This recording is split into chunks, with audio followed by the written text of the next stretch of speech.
Viral হওয়ার জন্য এত কিছু করতে হয় না। ভাইরাল আমাকে দেখা যায় যে আমি বাসার মধ্যে শুয়ে বসে আছি, মানুষ আমাকে ভাইরাল করে দেয়। সো আমার ভাইরাল হওয়ার জন্য স্পেশাল কিছু করতে হয় না। ফটোশুট করলে মানুষ খুব একটা চেনে না, এর জন্য অ্যাক্টিং করা হয় আর কি। আর দেখি যদি ভালো স্ক্রিপ্ট পাই তাহলে ইনশাল্লাহ সোন মুভি করব। আপনি বাইরে যে ফটোশুটটা করছেন সবাই চিনে।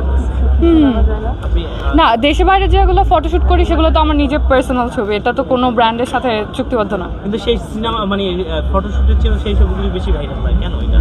আমি জানি না কেন ভাইরাল হয়। এখন কি আসলে আপু একটা কথা জানতে চাচ্ছি, আমরা যদি উত্তর দেন, আসলে এখন ভাইরাল হওয়ার জন্য অনেক ছবি তুলে, আসলে এইটা কেন হচ্ছে যে আপনারা মেইন ফটোশুট না করে অন্য অন্য সিনেমা মানে ছবিগুলো বেশি করছে? আচ্ছা, সব মানুষের একটা পার্সোনাল লাইফ আছে, সো তারা পার্সোনাল ছবি শেয়ার করতেই পারে, যে কোনো জায়গায় গেলে ছবি শেয়ার করতেই পারে। যেহেতু উই এ পাবলিক ফিগার, সেহেতু আমাদের অ্যাকাউন্টটা পাবলিক থাকে। সো সেখান থেকে যাদের যে ছবি ভালো লাগে সেটা নিয়ে নিউজ করে, সেটা নিয়ে ভাইরাল করে। এটাতে যে আমরা ভাইরাল হওয়ার জন্য এরকম করি এরকম কিছু না, যে ভাইরাল হওয়ার জন্য করে সে বলতে পারবে, বাট আমার এটা ইন্টেনশনালি করা হয় না। আপনি বলে কথা না, অনেকে বলছেন যে আসলে ট্রেন্ডিংয়ে থাকার জন্য অনেকে অনেক ছবি প্রকাশ করে, এটা কতটুকু সত্যি? সেইটা আমি বলতে পারি না, বাট আমার কাছে আজকাল মনে হয় যে ক্যামেরা থেকে হাইড হলেই নিজেকে আরো বেশি ভালো লাগে। আপনার ক্ষেত্রে কোনটা? ওই যে বললাম যে ভাইরাল হওয়ার জন্য এত কিছু করতে হয় না। ভাইরাল আমাকে দেখা যায় যে আমি বাসার মধ্যে শুয়ে বসে আছি, মানুষ আমাকে ভাইরাল করে দেয়। সো আমার ভাইরাল হওয়ার জন্য স্পেশাল কিছু করতে হয় না, আপনি বাসায় থাকেন আর আমি ভাইরাল হতে চাইও না। আচ্ছা, জেবা জান্নাত কি মনে করে কিনা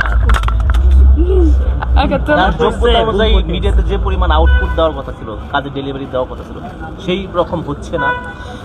অ্যাকচুয়ালি আমার ওই যে বললাম মিডিয়াতে আসার প্ল্যানই ছিল না, তো একটা দুটো করে কাজ করতে করতে আসলে এতগুলো করা, তো অনেকে যদি বলে এটা যে আউটপুট কম হচ্ছে আমার মানে এক্সপেকটেশন অনুযায়ী, তাহলে আমি বলবো হ্যাঁ এটা ট্রু, বিকজ আমি তো আমার কাজ নিয়ে এত বেশি কনসার্ন না। সো হতে পারে এটা একটু সিরিয়াস হওয়া দরকার।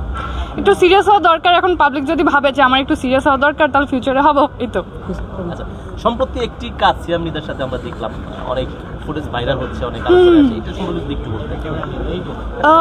সম্প্রতি যে গানটা রিলিজ হয়েছে সেটা হচ্ছে স্যাড রোমান্টিক ছিল। সো এখানে হচ্ছে আমার ক্যামেরা অ্যাঙ্গেলটা ছিল একটু ডিফারেন্ট, আর হচ্ছে আমার একটু ওয়েট গেইনের কারণে আমাকে দেখতে একটু অন্যরকম লেগেছে, যেটা আমারও এরকম আশা করিনি। সো তার জন্য আমার নিজের কাছেও মনে হয় যে না, আর একটু বেটার করতে পারতাম।